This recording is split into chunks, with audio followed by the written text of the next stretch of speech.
Wench Juice Bar, Philadelphia. Minority and vet owned, using local vendors for their fruits and adding no added sugar to their products. Available on DoorDash and Grubhub. Grab yours today. Location 1500 Market Street, Suite 1455, Philadelphia, PA. Grab yours today. Hop, hip, hop, Yeah. hip, hop, hip. Bars hop, is back. Hip, hop, Sam hip, Ant. hop, Oh God. hip, hop, What's hip, up with you? hop.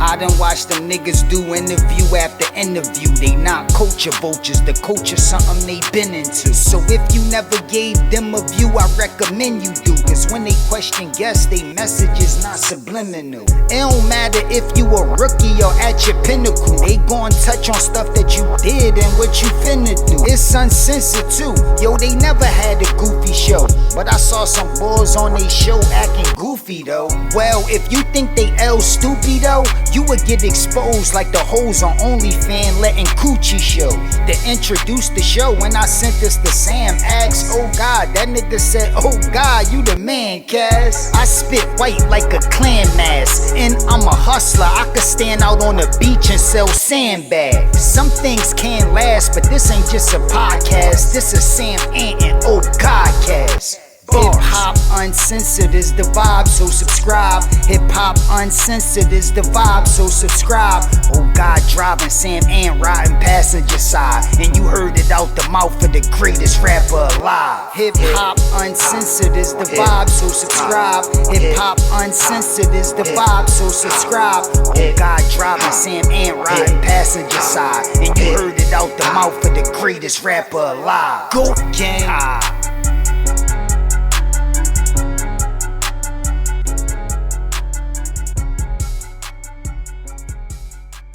Another episode of the Hip Hop Uncensored podcast. I'm your brother O God from Hip Hop News Uncensored, and sitting across from me is my co-host. What up, y'all? It's your man Sam Ant, CEO of Viral Hip Hop News, in the building for a very special edition of the Hip Hop Uncensored podcast. Oh God, we got a special guest in the building today. We got the first lieutenant of Flipmode Squad. We got the OG in the building. Rampage is on the podcast. What's good with you, family? I can't hear y'all. Hey. Check 1 2. Test. I'm unmuted. Yeah. Damn. You dipped off. Yeah. Oh, well. Let me mute this off.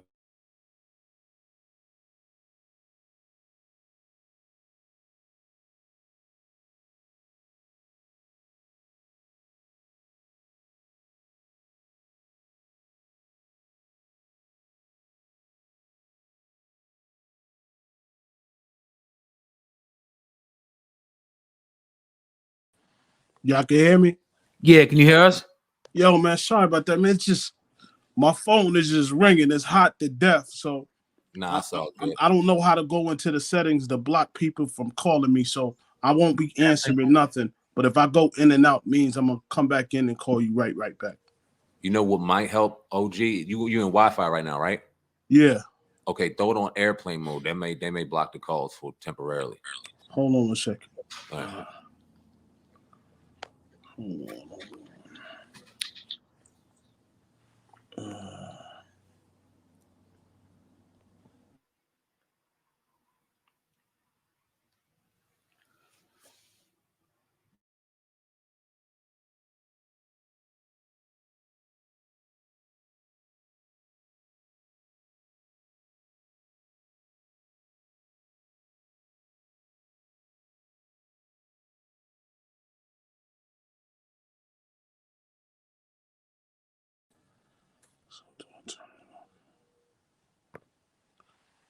Can y'all hear me? Loud and clear. Yes, sir. So so do I turn the Wi-Fi off too? Nope, keep it on. Yeah, it won't let me when in airplane mode. It won't let me rock out.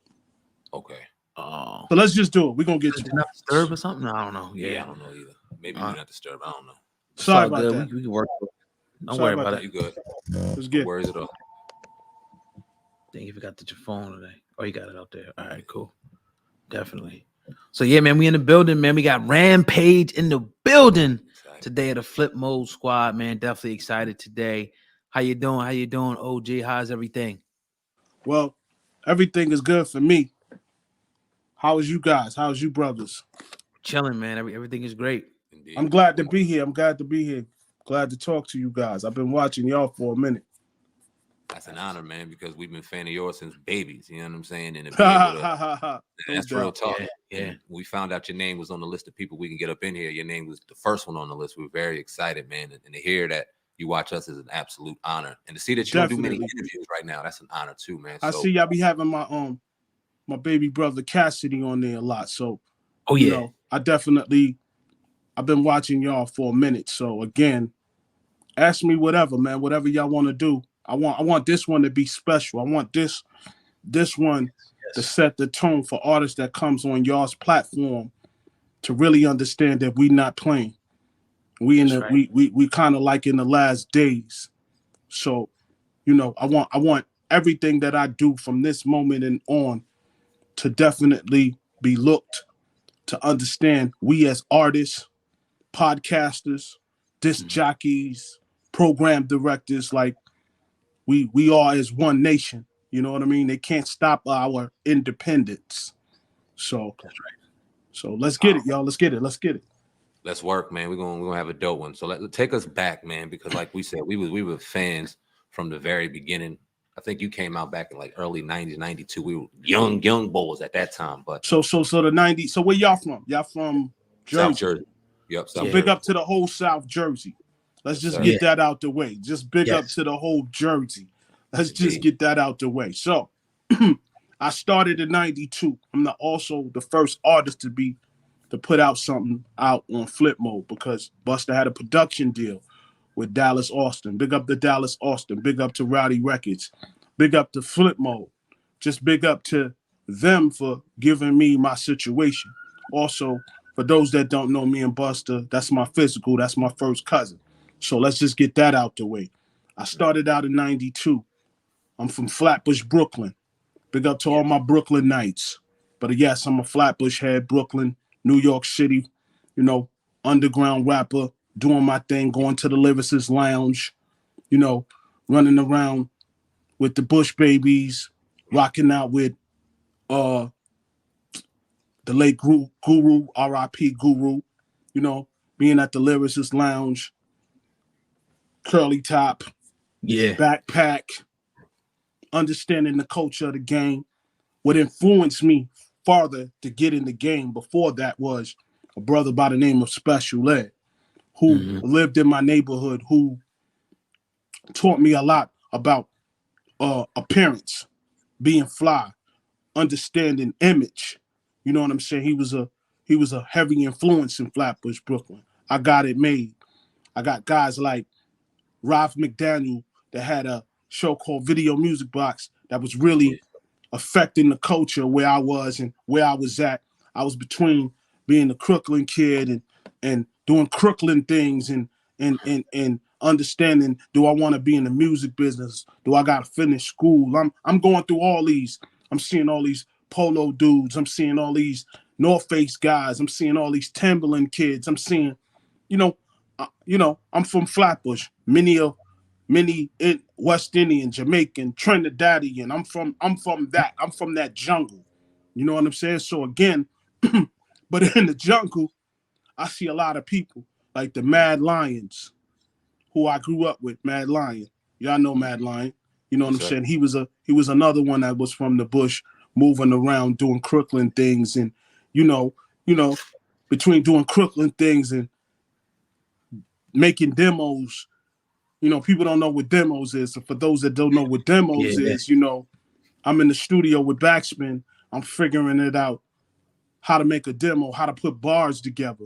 This is before I dropped my first joint in 92. This is things I was doing, just kid playing basketball in the park, late nights, BMX bikes, going out to TSS, yoking up the little white kids, taking their bikes. I was doing all that Crooklyn stuff, man. You know what I'm saying? So growing up, listening to Special Ed, listening to Chubb Rock, listening to Whistle, listening to UTFO. These is listening to Full Force. These are guys that's really from my neighborhood. And they know me and I know them, but I ain't Rampage. I'm Roger D. Right. That's the name I went by. That's the original name? Roger D. But Special Ed would call me Roger Rabbit. Because again, I'm from the block for real. So again, you know, and at this time, Busta Rhymes was doing his thing, but he's back and forth from Long Island to Brooklyn, but he's originally from Brooklyn, just like myself. So again, me growing up with my cousin, Skelly on the block, dirt bikes, red line, BMXs. I'm just drawing it out. I'm just average Brooklyn kid, just doing what I do, doing Crooklyn things. Then one day, I'm watching Video Music Box. I'm seeing a whole bunch of people at this club called the Ark.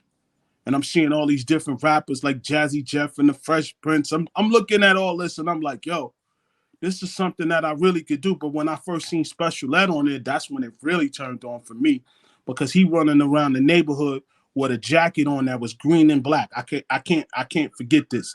It was green and black, and I thought it was a Tommy Hilfiger jacket, but it was actually a Profile Records jacket. So, and then 2 weeks later, I seen him on Video Music Box.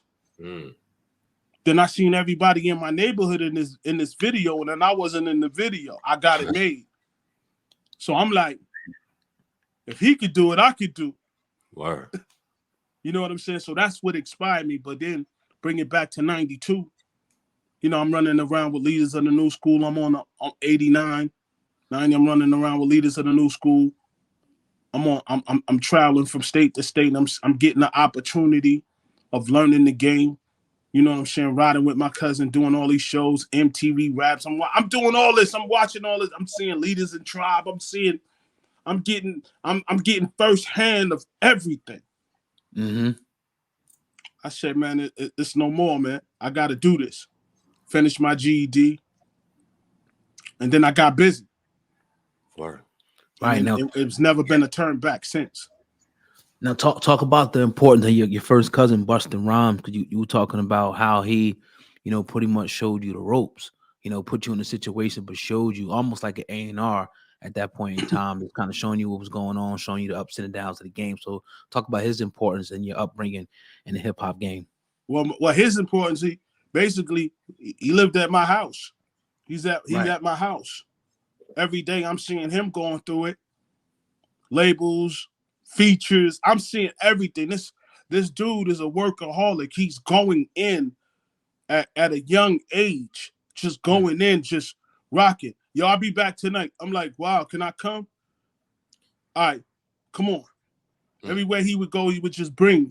He in these sessions, he's doing features with a lot of people. This is stuff that I'm watching, but I'm not understanding, but he understands. I don't know what a record label is at this time. You know what I'm saying? So he's teaching me all these things, and he's showing me all these things. And one thing he tells me is, you got to do it for yourself. I could bring you to the door, but you got to pull yourself in. That's the only thing he instilled that in me. Yo, pay attention to what you're doing. Yeah. And it's cool to fall, but it's how you get back up. You know what I'm saying? So these are the things that he's instilling me, and just be real. You know what I'm saying? If you're going to do this, be real. Only a chosen few could be in the game. It don't matter if you got money. It don't matter, none of that. You have to be chosen. I believe that you have to be chosen to be recognized. So again, being at the right place at the right time. And I tell every artist, when you got a mentor like Busta Rhymes, you got to listen. Man. If you don't listen, you're not going to understand. So coming up with my cousin, I was always listening. And listening is the reason why I'm still here today. Power. Indeed. So you get to the door, you bust the door down, you get with Dallas Austin, Rowdy, and Arista Records, I believe, and then you drop Beware the Ramsack. Correct. Talk about that, man. Talk about when you finally stepped into the game. So finally, I got a chance to do that. Big up to Rashard Smith for Timberland Dice for producing the record. Let's get that out the way. Make my first record.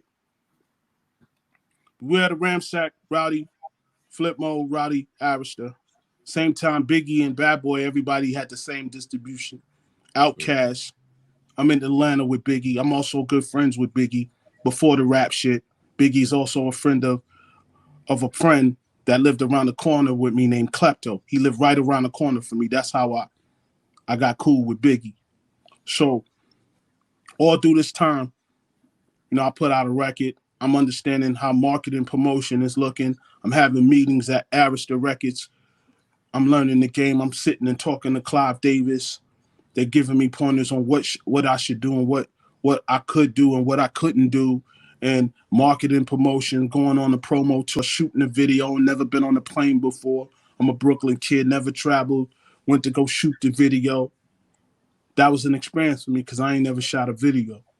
You know what I'm saying? So again, I'm traveling. I'm going 5 hours away. I never been out of Brooklyn. As far as I traveled was Brooklyn. You know what I'm saying? Or nowhere out of New York. You know what I'm saying? Right. Did my first flight. You know, like my cousin was like, you know, if I listen, it's gonna be good for me. And I sat listening. He put me on my first plane flight. And I thought he was gonna go on the plane with me. He didn't make that flight. He took another flight afterwards. But again, by me listening and by me being loyal and understanding, you know, he put me in a situation to make a record, and he gave me my break. And you know, again, when I didn't believe in myself, he believed in me. So, you know, we know family members don't do that for certain family members too. We also know that too. And all I could do at this point is be humble and thank him for instilling that in me and helping me put out my first record. And I'm the first one to put a record out on Flipmode. That's fact, before anybody. So, and that was the first record I put out. So talk about, you know, going back. Let's move over to Rah Digga real quick. Now, talk to us about one time when you first met her. I don't know if it was the first time you met her, but she was on stage rhyming while she was pregnant, and as you say, chopping MC's heads off. Talk about that. Oh yeah, I saw that. So yeah. Me and Busta we went to some show and we seen Q-Tip. He was hosting it. So Bus and Q-Tip is like this. I don't care what anybody say. Them two is like, okay. So me and him in this show, and all of a sudden, as soon as we walked in, it couldn't be no less than 10 minutes. This girl is on stage with a big belly, bodying niggas. Word for word, just bodying niggas. So Bus says to me, yo, what you think? I said, damn. The next year, you know, Bus is saying, we should bring her in Flipmode. What you think? I'm like, motherfucking right. So all of it, then I found out she was signed to Q-Tip. And however him and Busta worked that out, that shit worked out immediately. Rah Digga was on there chopping niggas in their face, bar for bar, like raw, like no song format. She was just giving niggas the business. And we and Busta's like, she pregnant with a baby in her belly, barring out. It don't get no iller than that. For sure. We've been rocking ever since, bro. Yeah. So you guys come together like Voltron. Like Voltron. You already know. You already know. She was another piece to the Voltron.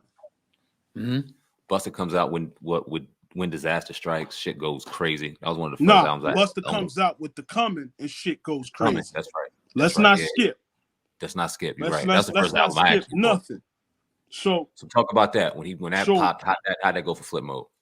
Well, that wasn't, you know, that was me. That was an opening door for me. That was the platform for me to rock out on. If anybody noticed the Coming album, I was on there a couple of times. So again, that was a platform for definitely, that was our album. It was his album, but definitely it was featuring me on a lot of joints. So that is my first album ever that I appeared on. But my first song ever that I appeared on was Leaders of the New School. And it was the New School Society on their second album, a record called Spontaneous. I appeared on that. Then my second record that I actually came out with was On the Coming with Busta. And one of my favorite joints off The Coming is Abandoned Ship. Classic. Right. Fix your face music. Yeah. Real hip hop. Yeah. At Real that hip-hop. level. Yeah. So again, my favorite album of all times is The Coming. The first one. The first one. Why does it always seem like that? Why does it seem like the first one always sticks? Because the first 3 Busta albums, no, all of them shits was smack you in the face. But the first one is just the, you know, you got something to prove. This is his first shit. Like, you know, everybody been hearing him on features and shit, and he dropped this one. Yeah. That shit is like fucking everybody. It's like a tornado on everybody, man. That one, you can listen to it from back to front, song by song. They just don't make albums like that no more. Right. Like right. that Coming is some other shit from the beginning to the end. You hear Lord Have Mercy, you hear Me. Yo, that shit is Titanic. Pick up the Lord Have Mercy. Definitely. That shit is Titanic, man. The Coming album. Now, did you hook up? Did you hook up? Didn't you hook up Busta with Lord Have Mercy? Correct. Did you hook them two up? Okay. Lord has been my friend for years. Mm-hmm. And also another group that lived in my area was Cellar Dwellers.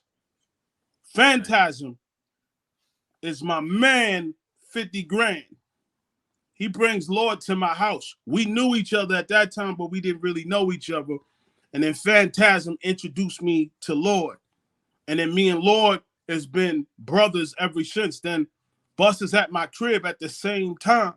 So I says, yo, Bus, this nigga's voice is crazy. Yeah. We might want to put him in the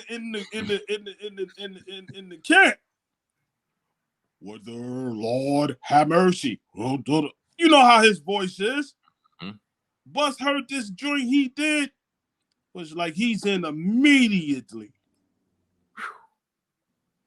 So now the Voltron, that's another piece to the Voltron. Bang! And everybody who's down, everybody is just, we all connect. You know how you put people together, they don't really like each other. It was never that. It's never that. I just want to get that out the way. Every time we come in the room together, it's always like that. We could not be together for years. And as soon as we walk in the room, everybody, it goes back to what everybody needs to do to lock in. And when Lord came, it puts it in a different perspective because everybody got their own section of this piece of that Voltron. Everybody's either arm, head, leg, or head. So he fit perfectly. And he was at the right place at the right time. What's the atmosphere at this time? Because that's the golden era, in my opinion, in hip hop. You know, early 90s all the way up, you know, to the 2000s, I think. Golden era. Some people would say more. What was the atmosphere like, though? And what was the competition level like with other, you know, your other, you know, people in hip hop that was out at the time? There was no competition because we got the best performance. We got that Source Award. So it was no competition. No diss to them. They just ain't fucking with us at shows. Because we do damage. We do damage for real. Yeah. We don't do the records with the vocals in. Don't get it fucked up. We was barring it out. So when you see Busta and Spliff show, understand that shit. It doesn't matter who's on the motherfucking bill. I just want everybody and fans from now to whatever. Just don't get it fucked up. So I'm gonna say how I'm gonna say how I feel it. So when Busta and Spliff is performing, fix your motherfucking face. It don't matter how many hits you got. When Flipmode is together, it don't matter how many hits you got. My squad ain't playing. Fix your motherfucking face when we walk in the building. Everyone. Salute the kings and the queen when we walk in the door, because our performance is at a high level. I know cats perform, they got hits, but they ain't winning no award, no Source Awards for the best group performance. Rampage get on stage, it don't matter who's performing, my nigga. When I put Wild for the Night on, who was performing? Who? Shit get pandemonium. Don't matter if you got hits. It don't matter if you go first, it really doesn't. It's your showmanship. I'm giving the fans what they heard on the record. I'm giving you that fuck you up now shit. Mm-hmm. I'm very hard on myself, but at the end of the day, I'm coming with it no matter what. I don't care who's on the bill. I know once I put that Wild for the Night on, it's gonna get technical for niggas. Did y'all have a chip on y'all shoulder? Did the energy come with a chip? Because you look at a lot of the groups out here, even with the early 90s, the golden era, like my cousin said, mid-90s, early 2000s. You talk about all the great hip-hop groups. And everybody will throw them out there, but you don't really hear Flipmode Squad. When you talk about energy, nobody could touch y'all, not even close. But why do you think y'all name isn't brought up? And do you feel disrespected? It doesn't matter if we ain't brought up. We could be underdogs. We could be whatever. Just know if we on that bill, it's going to get technical. So just, you ain't got to talk about us. Just know we still got a belt. We still got rings, kid. It will never not go unnoticed. And for you to think that it's unnoticed because you ain't tapped in. But technically, you put us on the bill with anybody, you're going to feel it. I promise you. So for those that don't bring it up, that's on them.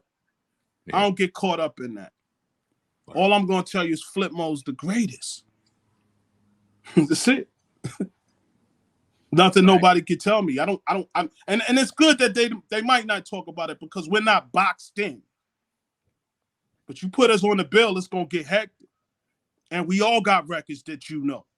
Then you're going to be like, yo, I remember that. But when that record came on, you're going to love it like the first time you heard it. Mm-hmm. That's the difference. You ain't got to talk about us. Just know that we on the radar. Indeed. Right. So talk about, obviously you guys at the height of your success.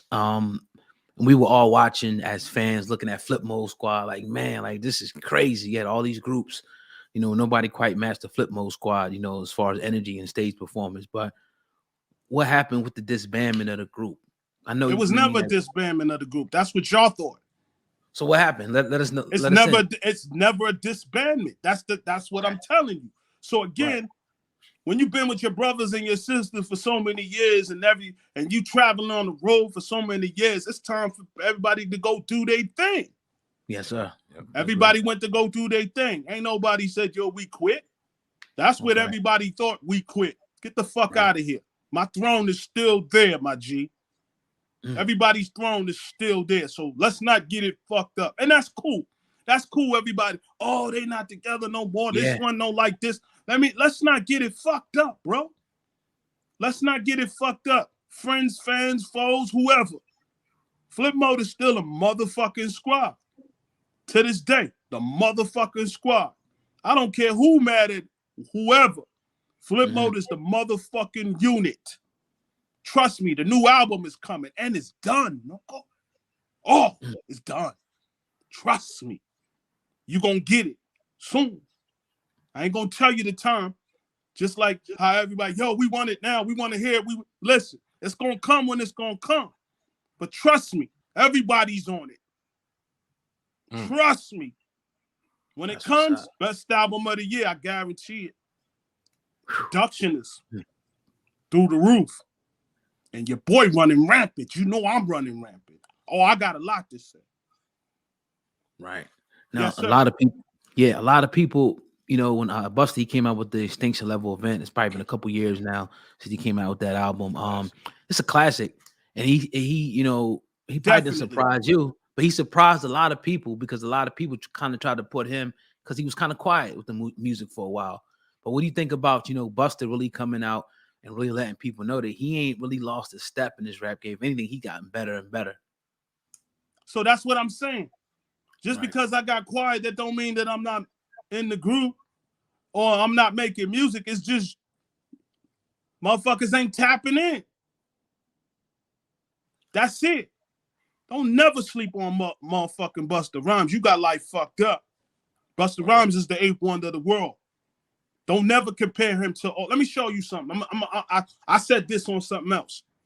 Right. Just if y'all brung it up, I'm gonna say y'all. Yeah. You're gonna put Busta Rhymes on verses.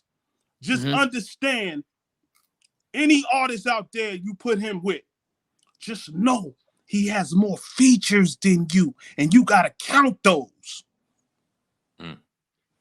So if you battling him, he has more features than you. I'm gonna sit here and wait. I ain't talking about the albums. Right. Just in features. He has more features than you. Old school, new school, true school. I'm talking to you, and you. He has more features than you. He can versus you just on features. And if you don't remember, when he goes through it, you're going to be like, oh, yeah, I remember that. Mm-hmm. And technically, you have to count those. So you asked me about Busta Rhymes? That nigga's the 8th wonder of the world. Yeah, battle him and you'll find out. You don't know what he got in his arsenal, but when he played for you, you gonna remember. So Slim Shady not dealing with him. Jay-Z can't fuck with him. Slim Shady, nobody. I really don't care. What I'm saying to you is, he has more features than them. Yeah. If I'm lying, then I'm lying.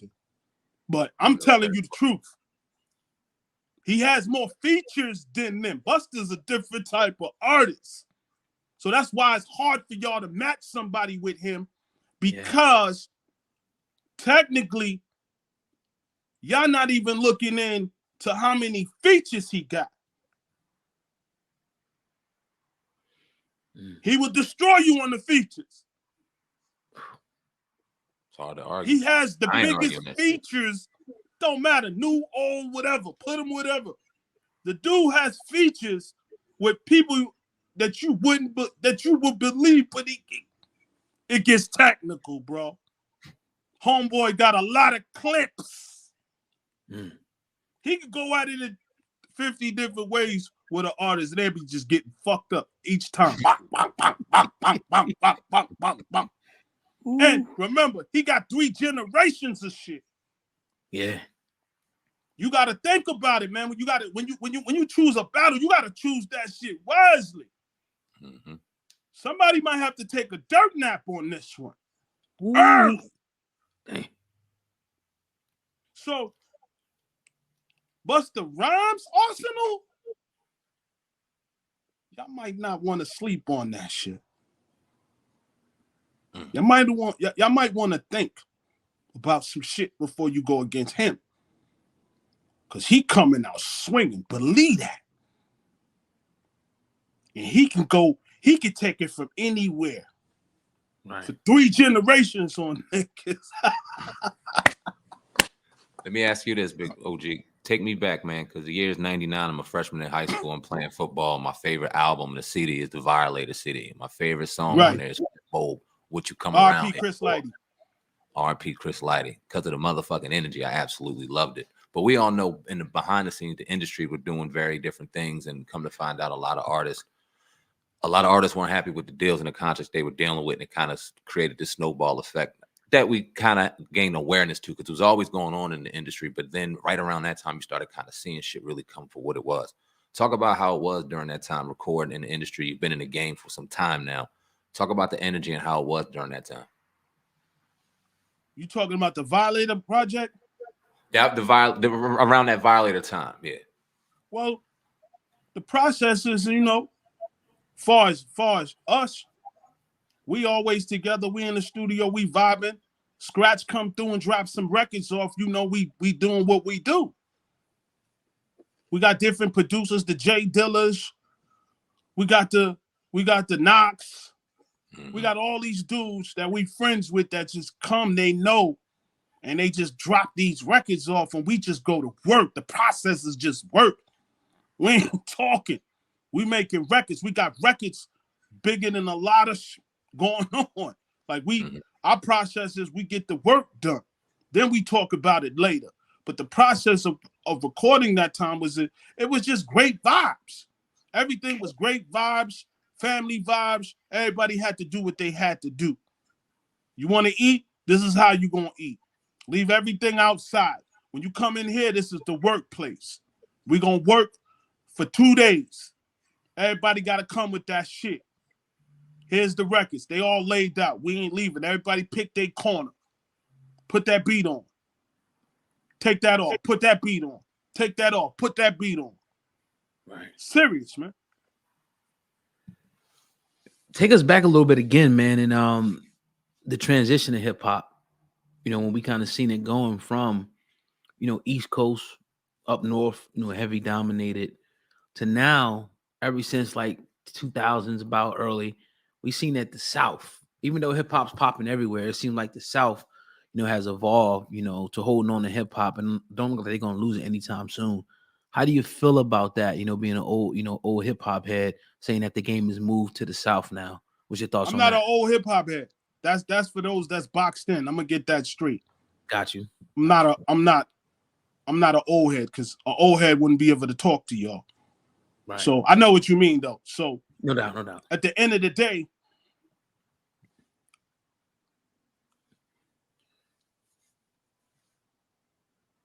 hip hop is gonna change no matter what.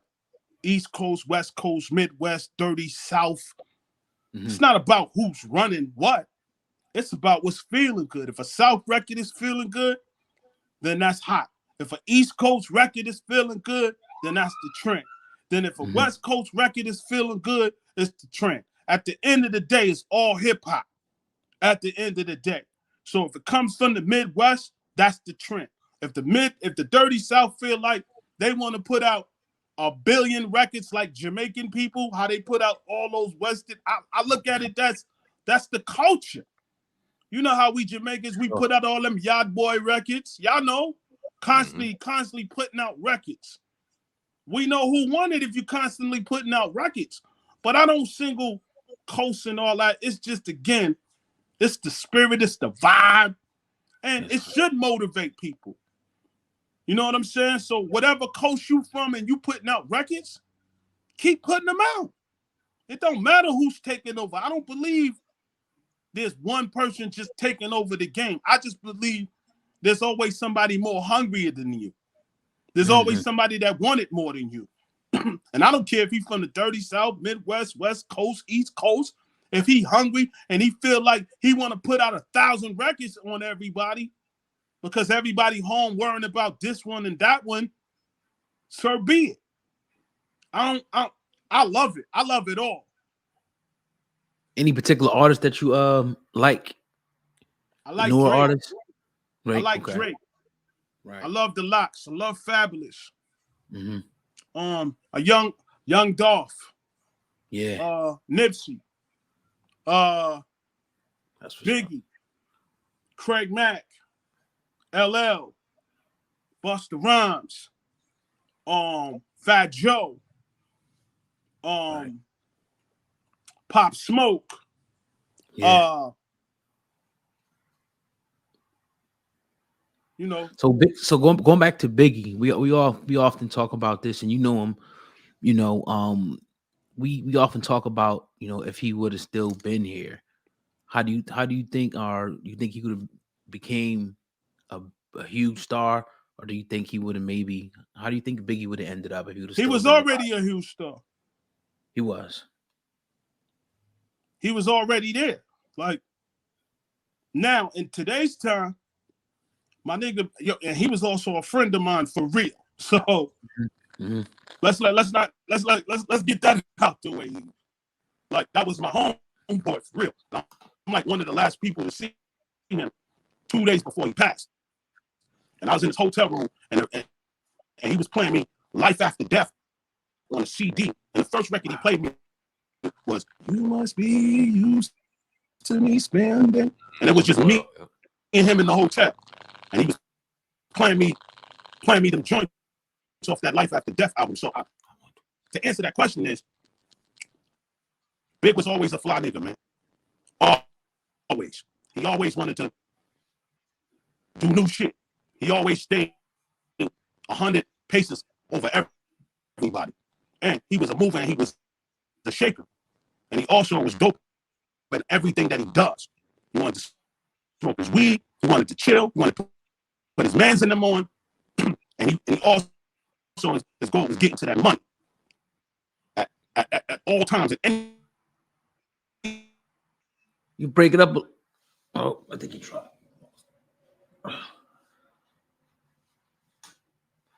Get him back in a minute.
Yeah. Good. Yeah, we good. All right, we missed the Biggie story, most of it. So, to make a long story short, Yes, Big sir. just wanted to take care of his peoples and his family. And, you know, again, the dude probably would have had about 20 albums already. Yeah. That's the type of dude he was. Like, he was always working. And remember, he never wrote nothing down. Everything was on top of his head. So he's another one that's just one of them unique skills, one of them skills that there's no stopping his movement. Never. So, what's your thought after being in the game for 3 decades now and seeing it almost come full circle, and now seeing the kids? You brought up a lot of cats that you love in the game now, and unfortunately, a lot of them aren't here right now due to whatever circumstances they went through. What's your thought? well, they'll never be forgotten with me. Word. Never. Craig Mack, my homeboy, he'll never be forgotten. Biggie, my homeboy, he'll never be forgotten. Sean Price, my homeboy, who never be forgotten. Like, you know, again, we just got to keep moving with the torch. Yeah. You know what I'm saying? But they will never be forgotten in my heart. Never. Talking more so the newer age ones dying of violence. The Nipseys, the Pop Smokes, the Dogs. They'll never be forgotten. Ever. Because again, they come from greatness. They come from our era. They come from greatness. And you know, I just want to send prayers to all their family, man. I can't even that got me inside, man. You know what I'm saying? Because, you know, it's just sad. But at the end of the day, I pray for all their families, man. Going back to Big, I want to ask you this question, man. You said you seen him a few days before he died. Mm-hmm. Being, you know, how the atmosphere. I was in LA. You was in LA, okay. So yes, you know sir. the atmosphere. Would you have advised him not to take that trip? I couldn't say that. Okay. I'm not in the position to say that. I was just happy to see my boy. My boy was just happy to see me. I just went to smoke up with him, listen to the album. Me and him chopped it up. I left 7 a.m, went back to my hotel, and then that's when hell started happening. Yeah. Is this industry as evil as people pointed out to be? Obviously, we know contracts and how dirty the business can be. We know business can be dirty, but we're talking about the other thing, that secret door that no one's allowed to go into unless you're part of something different. Is it evil on that level, being in the game as long as you've been in?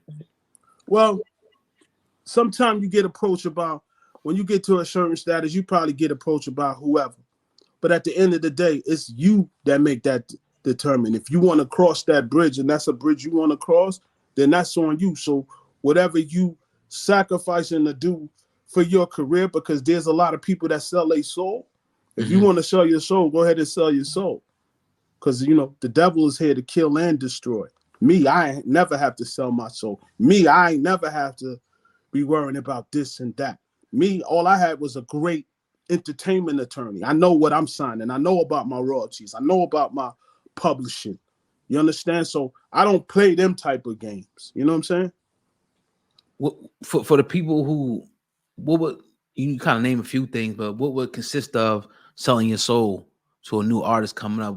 What would you like? Depends. It depends what deal the devil draw up to you, because the devil could work through many different people. The record labels, the managers. Yeah. The devil comes in all shapes and sizes. You just got to detect who the devil is. Because a lot of people, I just want to be famous. I just want to be an Instagram. I just want to be the Insta. All these people that shoot to the thing fast, sometimes, you know, they do things that we don't know about what they do. And I consider that selling your soul. Yeah. You know what I'm saying? You seeing somebody raised from here to here to here, and you seeing them with weird type of people. Come on, man. That thing is in front of you. But again, I don't put it past anybody. In this day and time. Yeah. We seeing spaceships. What happens when them spaceships stop and say, we're here just to take all the water from the earth? Right? What happens tomorrow if they cut out food or whatever? Well, now we got to go back and start growing food for us to survive. Like, I don't put it past anything, right, in this industry on what people've done. Now, if they did that, that's on them if things are happening to them, because that's the price that they pay for fame. See, when you're in the music business, you ain't supposed to pay your way in the music business. You're supposed to be chosen for this game. Now, if you choose to sell your soul, that's on you, because there's people out here selling their soul for fame. But, you know, that's going to only last for so long. But remember, I told you the devil moves in shapes and sizes. He'll come through the managers. He'll come through, do you think this is a good deal? You got to know if it's a good deal. Don't ask me. You know, a lot of people don't know what type of deal to sign. I think those 360s are a bad deal. Yeah. A lot of artists are stuck in it. You see a lot of artists complaining, I ain't get this, I ain't get this, I ain't get my publishing, I ain't do this. Let me show y'all something. And I'm going to tell every independent artist and artist, old school and new school, negotiating a deal Make sure you have a great entertainment attorney, not the homeboy operation, Right. not the homeboy, not the friend that's a manager who used to be a lawyer. Make sure you have an entertainment attorney to teach you what you're signing before you sign. He needs to mark it up. He needs to explain it to you before you put your name on the contract. Just don't put your name on the contract and not know your stipulations on the contract or what you could do and what you can't do. That is the problem why artists are complaining that they're not getting their money. Mm-hmm. I've seen it happen 20 million times, 7 different ways. Yo, I didn't get my advance. Yo, I've been funding this project out my pocket. Yo, that motherfucker, he owe me this. He owe me that. So, all right. So now what I'm saying to y'all is accurate because first thing I would have said, who the fuck is your attorney? Right. Who told you to sign this contract? Yeah. All these motherfuckers was hyped up on your dick telling you, yeah, sign it, sign it, sign it. Yo, sign it. That's the homeboy operation. So you got the homeboy operation deal, but you mad at everybody. You mad at the label. You mad at the dude that put you on. You mad at this point, but you should be mad at your motherfucking self. Damn. And your attorney. You lashing out, but that's your fucking fault because you sold yourself. See, that answer that you asked why the artists sell themselves because they be thinking at the time this will be a great move. Yeah, it might seem that on the upfront end, but then as you go on in your contract, them contracts got words that could switch, turn on this year and this date, this thing turn. But if you not locked in and not understanding what you signed, you on that fuckboy right now. Mm. You got a fuckboy contract. Mm. And you got the fuckboy because, again, your attorney, who you pay all this percentage to, didn't steer you in the right way. And first thing artists want to do is blame the labels. When you blame the label's going to still move. When you blame the management, the management going to still move. When you blame the artist who signed you because he's an artist yourself, he's going to still move. I bet you his contract is straight. It's just your attorney and you was going for that upfront bread. That advance. That show money. Now you ain't doing that much shows. Now you upset. Now you're mad. And you got to be mad at you, not the record labels. They didn't do nothing. They just offered you a contract that you and your attorney were supposed to go back and forth to come to a medium. Boom. This is why I had a Chris Lighty. I never had them fucking problems. You dig? Mm-hmm. My man negotiated my contract with my attorney. Mm-hmm. And I'm sitting down with both of them, understanding what my terms are. And if the label don't, and I'm gonna tell every artist the secret to an industry contract. So this is the secret. Mm-hmm. When you sign a deal, make sure you have these terms. If the label don't do something that they were supposed to do, you have a clause that you can walk away with the masters and walk away with whatever they owe you. A lot of artists, new artists, don't have that. And they're talking crazy and it's looking crazy. And what that do is it dims down your music. It makes you look dim out here in these internet streets. Makes you look crazy. You going on a rant about everybody didn't pay you. At the end of the day, my G, I seen 20 new artists complaining about being on certain labels. Before, a couple months ago, you wasn't tripping. You was showing all the bread on the gram. You was getting to it. Yeah. What changed now? See, and then you got to ask yourself, you got to blame yourself before you start pointing fingers. You didn't get an upfront. Oh, well, all them videos and all that traveling on the label, you thought it was free when it really wasn't free. It was in that term in them contracts and your position on that contract that you miss. See, the problem is we don't know how to read as black people. We don't read before we move further. We take the upfront money, but we don't read the fine print. What I love about Chris Lighty, he broke my contract down and he said, this is what this means. This is what that means. Do you want to do it? Nah, fuck no. I don't want to be signing them for like 8 years. For what? Nah, we're going to take that out. Well, they're going to give you this much per album. If you go gold to platinum, this is how much you get. I'm like, word? Well, since you went gold already, but this is how much you get for the new album.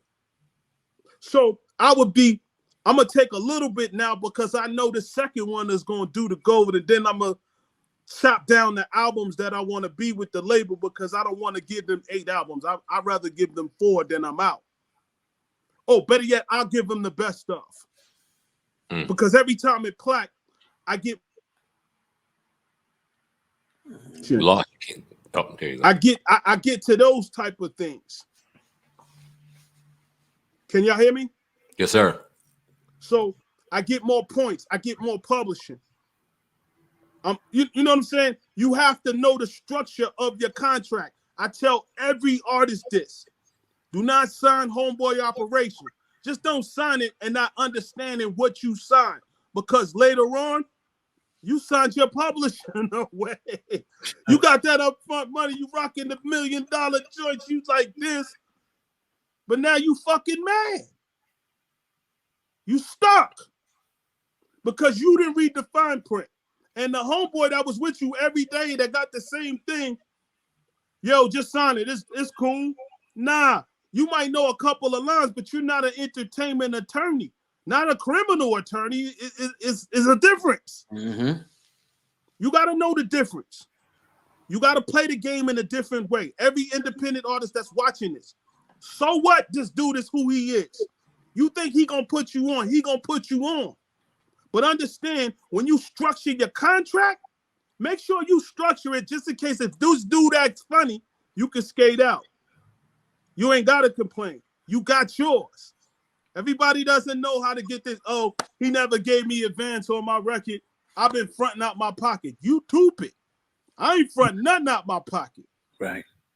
And everything that I spent, I know when I spent it. When they did my budget, I knew how much my budget was.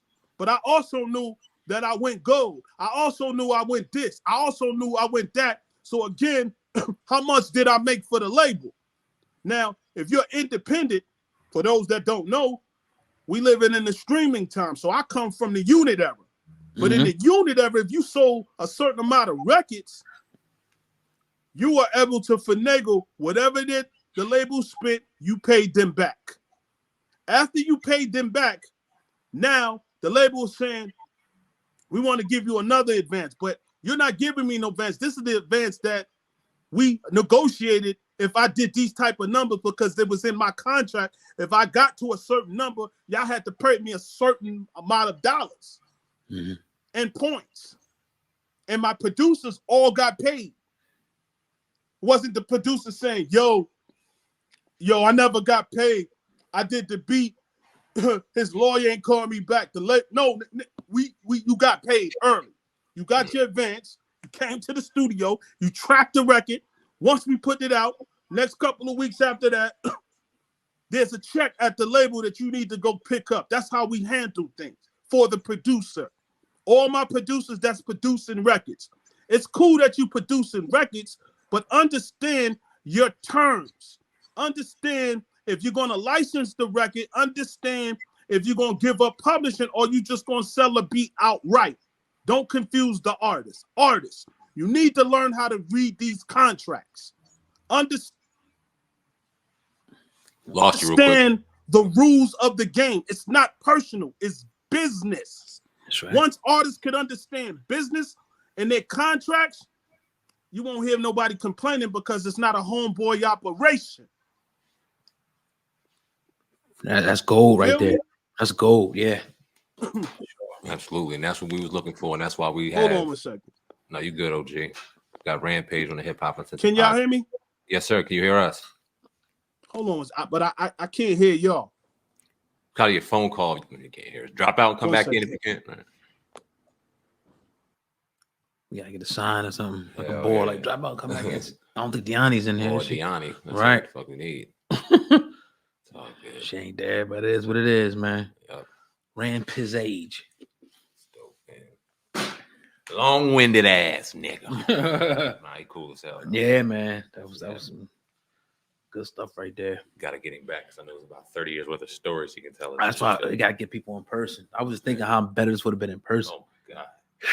It'd have been crazy. Right. So we could take him back and we can really go and elaborate into some stories even more, like the Biggie thing, and just go deeper in things. Yeah. Right. Shit that we don't know. Right. Yeah. It'd be crazy how we. Oh, here we go. Cool. All right, you good? You good? Yeah, we good. So, all right, bet. What I'm saying is, artists, we're paying attention. Pay attention to what you're signing. That's why you fucking mad. That's why you sold yourself. We just presented a business opportunity for you. We got to know when to hold them and fold them. We got to learn how to read and understanding what we're reading. We have to have the right people in our situation to understand what business is. It's business. It's business. It's business. It's business. It's what it is. The music business. You better ask somebody. Indeed, man. There's a handful that understand what business is, and I'm one of them.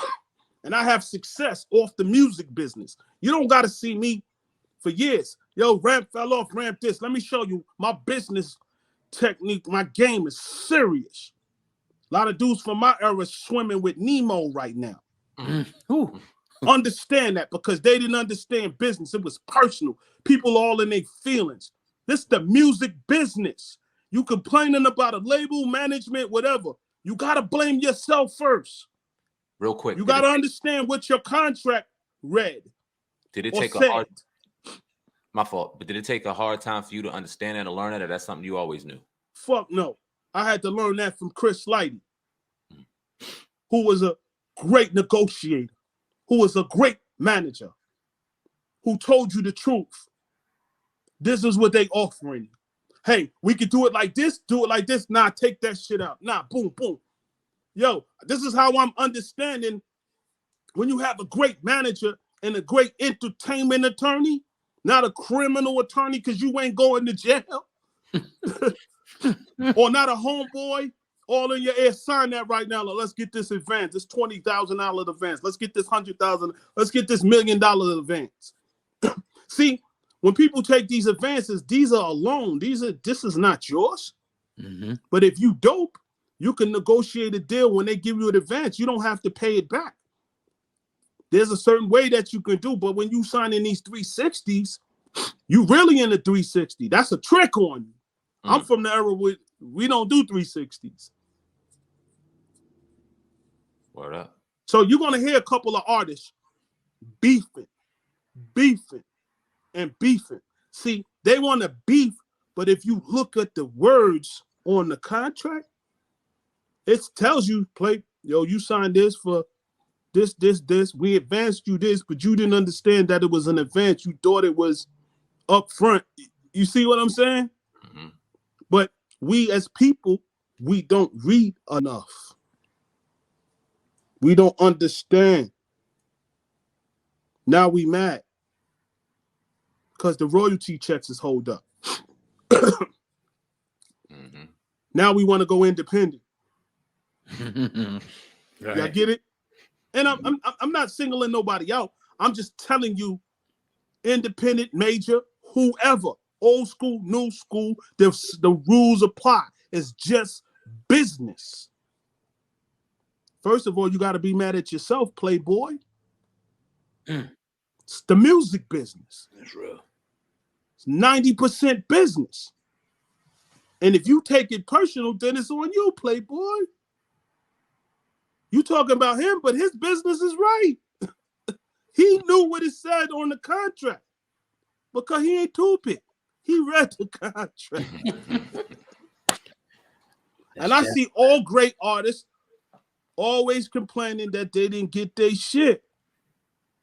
But you got to blame the homeboys, the influencers, everybody around you The $1 million that y'all be throwing on the gram. Yeah. I'm rich, nigga. I'm rich. Yeah. Mhm. But when I read that contract, your shit is dented it. Mm. Now you want to get off. Now you want a good manager to get you off, and he can't get you off because there's stipulations in that contract. You forgot to read, stupid. You took the advance, stupid. You didn't read, stupid. Learn the game. You want to be in the music business. Anybody's watching this. Learn the game. It don't matter if you got $1 million before you got in the game. It don't matter if you just signed this deal with so-and-so and this one entertainment. It doesn't matter. What matters is you have a great attorney. What matters if you have a great manager. What matters if you understanding what you're signing. Once you understand that, my G, you can walk away with your masters without telling people you got your masters. Because it's how you structured your contract. Game. Real talk, 100. Game, man. We definitely appreciate Rampage on the Hip Hop Uncensored podcast. I wish we had more goddamn time, and I wish we could be in person, man. We tried to set it up to get you in person. How can I'll be up top soon, and I'm going to come sit and talk to y'all. We got to tap in because about 30 years worth of stories we would love to tap into and get you on a personal level and discuss some things. But more. all my independent artists, I'm not trying to down y'all. I'm just trying to wisen you up on the knowledge. Stop being mad. You got to be mad at yourself, my G. Yeah.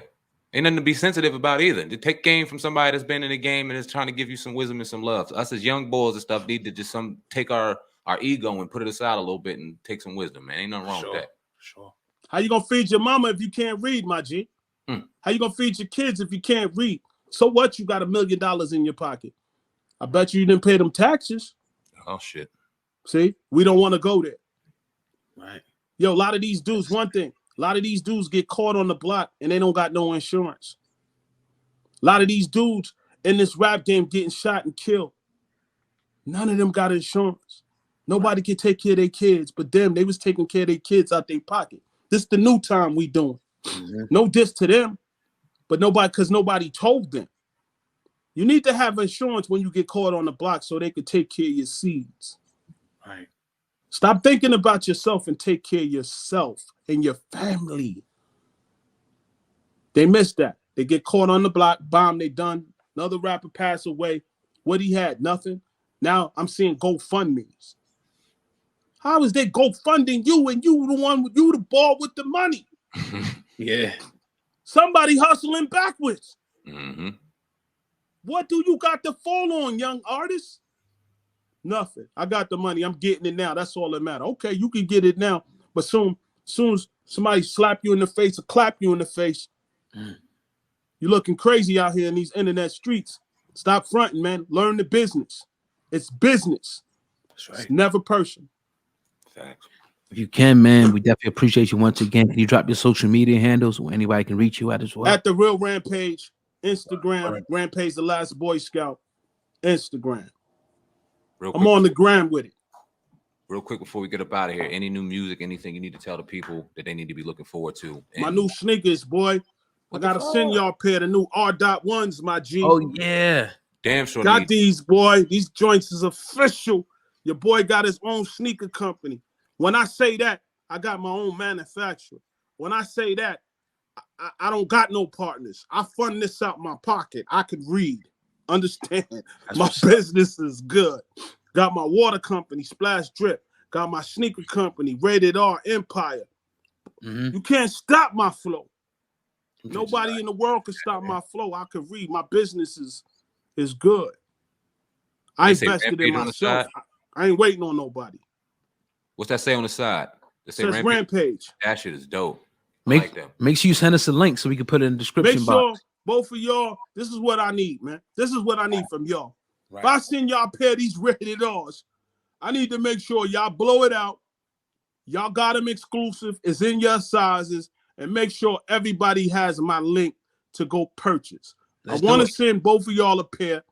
I want y'all to put y'all sneakers up on some Run DMC, put it in the air. All my people that got Rated R's, put your Rated R's in the air. That's all. Promote me, man. Promote me like y'all promote Jordan, bro. You know what I'm saying? That's love, and that's a damn sure. That's a So deal. text me y'all sizes, and then All right, I'll get that out to y'all. When y'all get that, make sure y'all show me the love. Do a promo. Yo, we rocking these Rampage rated R's. These joints is official. Give me 50 seconds, and that's it. That's all I need. Got you, bro. It's already done. Already done. Say no more, bro. We definitely Don't let me come over there and sponsor the show. You already know. We wouldn't be mad at that either, brother. I gotta send y'all some Splash Drip.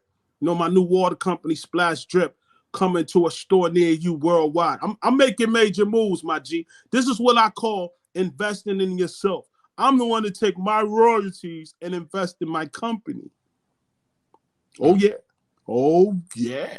Let's do it, man. We definitely love the support, man. And we I definitely salute y'all. Y'all know y'all my brothers forever. Whatever y'all need from me, no Hollywood, somebody talking the bullshit, call me. I got y'all. honor, Appreciate bro. that, Humble, bro. man. Thank you, brother. Platform's yours anytime. Hit us up, man. Salute. Rampage Podcast. Salute, bro. All right, friend. Thank you. One.